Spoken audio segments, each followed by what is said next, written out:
미라클 모닝 애청자 여러분 안녕하십니까? 성경은 이렇게 말씀합니다. 모든 사람이 죄를 지어 하나님의 영광에 이르지 못하더니. 성경은 모든 사람이 죄를 지었다고 말씀합니다. 여러분도 죄인이고 저도 죄인입니다. 그런데 어떤 사람은 이렇게 말합니다. 도대체 내가 왜 죄인입니까?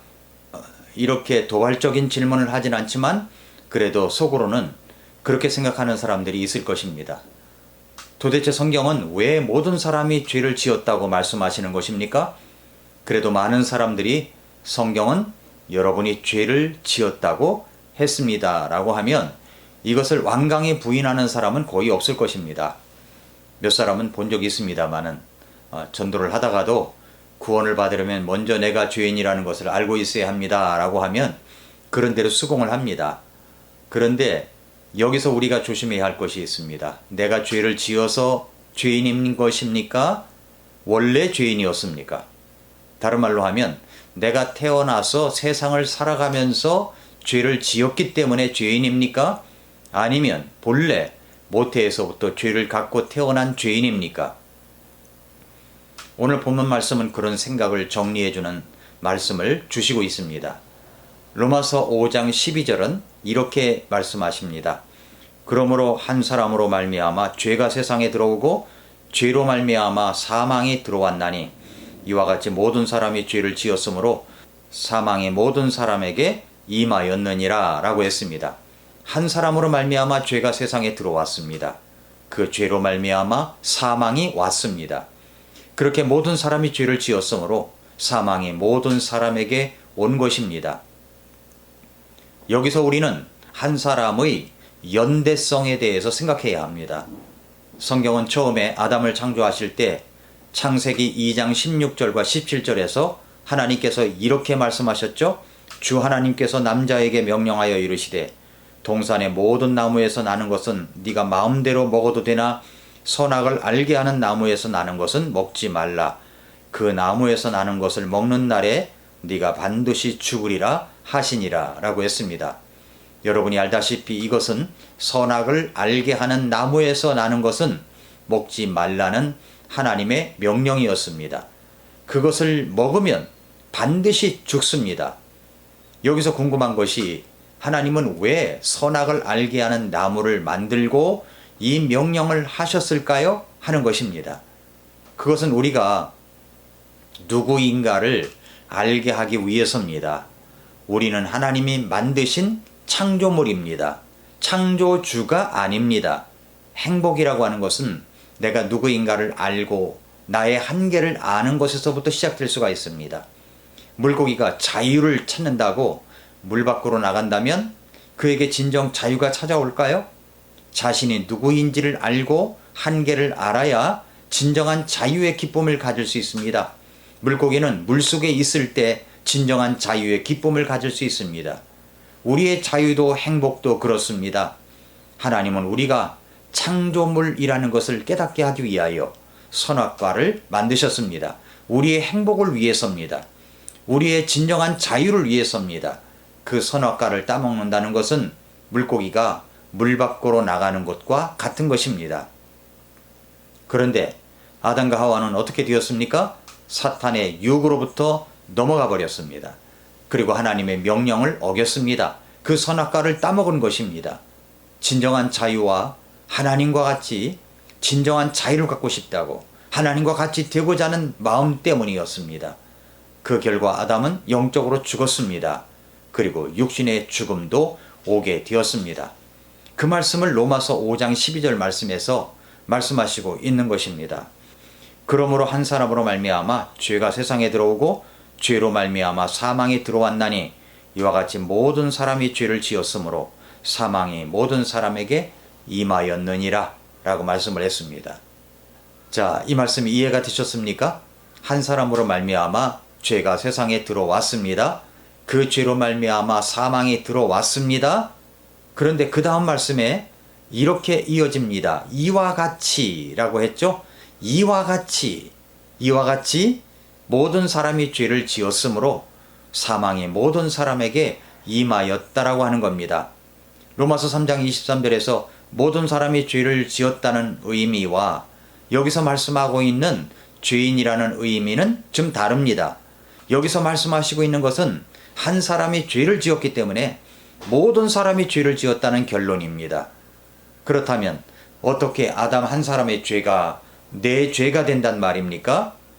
이것에 대해서 신학자들은 몇 가지 견해를 이야기합니다. 하나는 모방설, 또 하나는 유전설, 또 하나는 대표설입니다.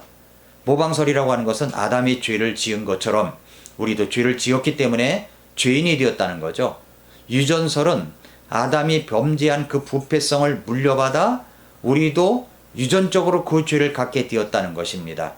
그러나 대표설은 이렇게 설명합니다. 아담이 범죄할 때 우리도 아담과 함께 범죄했다는 것입니다.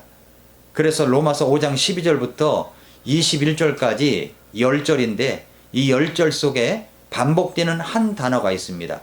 그것은 바로 한 사람에서 한이라는 단어입니다. 한 사람 10번이나 나옵니다. 왜 이렇게 이 짧은 10절 속에서 한 사람이라는 말을 강조하는 것일까요? 신학자들은 이것을 대표성을 이야기하는 것이라고 말씀합니다. 연대성입니다. 제가 중고등학교 다닐 때도 그렇고 군복무를 할 때 연대책임이라는 말을 많이 들었었습니다. 연대책임. 한 사람이 잘못하면 한 클래스 전체가 벌을 받습니다. 한 소대의 한 소대원이 잘못했는데 전 중대가 완전 군장 해서 연병장 20바퀴를 돕니다. 저는 수승병과를 받아서 근무를 했는데 수승부는 군기가 엄청 셌습니다. 군기가 빠지면 사고로 이어질 수 있기 때문이었던 것 같습니다. 한 사람이 잘못하면 고참으로부터 줄바따를 맞는데 그것이 얼마나 아팠는지 화장실에 가서 앉지도 못했습니다. 정말 억울하기 짝이 없었습니다. 내가 잘못한 것도 아닌데 말입니다. 왜 그렇습니까? 연대 책임, 연대성 때문인 거죠. 연대 책임입니다. 한 사람의 조종사의 실수로 그 비행기 안에 타고 있는 모든 승객들이 죽는 사례가 있곤 하죠. 한 사람의 운전의 실수 때문에 그 안에 타고 있던 사람들이 피해를 당합니다. 부상을 당합니다. 한 사람의 지도자의 잘못 때문에 그 공동체 안에 있는 모든 사람들이 고통을 받습니다. 이단의 괴수, 교주, 한 사람의 잘못된 신학과 논리 때문에 그를 따르는 수많은 사람들을 지옥으로 끌고 가고 있는 것입니다. 한 사람 때문입니다. 그 한 사람의 연대성 때문입니다. 이렇게 이해를 하고 로마서 5장 12절 말씀을 로마서 5장 12절 말씀을 다시 보시기를 바랍니다. 그러므로 한 사람으로 말미암아 죄가 세상에 들어오고 죄로 말미암아 사망이 들어왔나니 이와 같이 모든 사람이 죄를 지었으므로 사망이 모든 사람에게 임하였느니라. 모든 사람이 죄를 지었으므로 라는 이 말은 헬라어 문법에서 특별한 과거 시제를 쓴 것입니다. 이 말은 현재 짓고 있는 죄도 아니고 장차 범할 죄도 아닌 과거에 단 한 번 죄를 지은 그 죄를 가리키는 말입니다. 그 한 사람의 범죄 때문에 우리도 똑같이 범죄를 저질렀다는 말입니다. 우리 쪽에서 보면 억울하기 짝이 없지만 이것은 피할 수 없는 사실입니다. 아담 한 사람의 범죄는 인류 전체의 범죄가 된 것입니다. 그래서 로마서 5장 14절에서 이렇게 계속 말씀하고 있죠. 그럼에도 불구하고 아담으로부터 모세까지 아담의 범법과 같은 종류의 죄를 짓지 아니한 자들 위에도 사망이 군림하였는데 아담은 오셔야 할 분의 모형이니라 라고 했습니다. 내가 죄를 짓지는 않았지만 똑같이 죄를 지은 사람이 되었다는 말입니다. 우리가 왜 죄인입니까? 죄를 지어서 죄인인 것은 당연한 것입니다. 그런데 여기서 말씀하고 있는 것은 죄를 지어서 죄인이다 라는 것을 말씀하는 것이 아닙니다. 모든 사람은 태어날 때부터 모태에서부터 죄인인 것입니다. 이 땅에 태어나 죄를 짓지 아니한 영아도 죄인입니다. 어린아이도 죄인입니다. 우리는 아담 안에 있기 때문에 죄인입니다. 그래서 다윗도 자신이 모태에서부터 죄를 갖고 태어났음을 이야기하고 있지 않습니까? 아담의 대표성, 아담 한 사람으로 말미암아 아담 한 사람으로 말미암아 죄가 세상에 들어왔습니다. 죄로 말미암아 사망이 들어왔습니다. 그렇기 때문에 모든 사람이 죄를 지었기 때문에 모든 사람에게 사망이 이르는 것입니다. 이것이 바로 연대성의 저주입니다. 한 사람의 범죄로 모든 사람이 죄를 지었고 우리는 사망과 심판을 받게 되었습니다. 우리가 처한 한계를 잘 살피고 이것을 이해해야 합니다. 그런데 14절을 보면 의미심장한 말씀을 남깁니다. 그럼에도 불구하고 아담으로부터 모세까지 아담의 범법과 같은 종류의 죄를 짓지 아니한 자들 위에도 사망이 군림하였는데 아담은 오셔야 할 분의 모형이니라 라고 했습니다. 아담은 오셔야 할 분의 모형이니라. 아담은 오셔야 할 분의 모형이니라. 우리가 아담과 하나가 되어 죄를 지은 죄인이라고 강조된 것은 바로 이것을 설명하기 위해서입니다. 아담은 오셔야 할 분의 모형이니라. 하나님의 선물이신 예수 그리스도를 이해시키기 위해서 이 아담의 이야기를 끄는 겁니다. 대표성을 이야기한 거예요. 그래서 우리에게 죄를 안겨다 준 사람을 첫째 아담이라고 하였고 우리에게 죄사함을 가져다 주신 예수 그리스도를 둘째 아담이라고 하였습니다. 아담은 오셔야 할 분의 모형입니다. 사랑하는 애청자 여러분, 성도 여러분, 우리는 한 사람 아담 때문에 죄인이 되어 사망과 심판을 피할 수 없는 사람들이었습니다. 그래서 하나님은 또 한 사람 예수 그리스도가 대표성이 되어 우리의 모든 죄를 다 사해 주셨습니다. 이 얼마나 큰 은혜요 감사한 일입니까? 다음 시간에 둘째 아담 대표 되신 예수 그리스도에 대한 이야기를 계속하겠습니다. 오늘도 예수님 안에서 승리하는 하루가 되시기를 축복합니다. 오늘도 미라클 모닝입니다.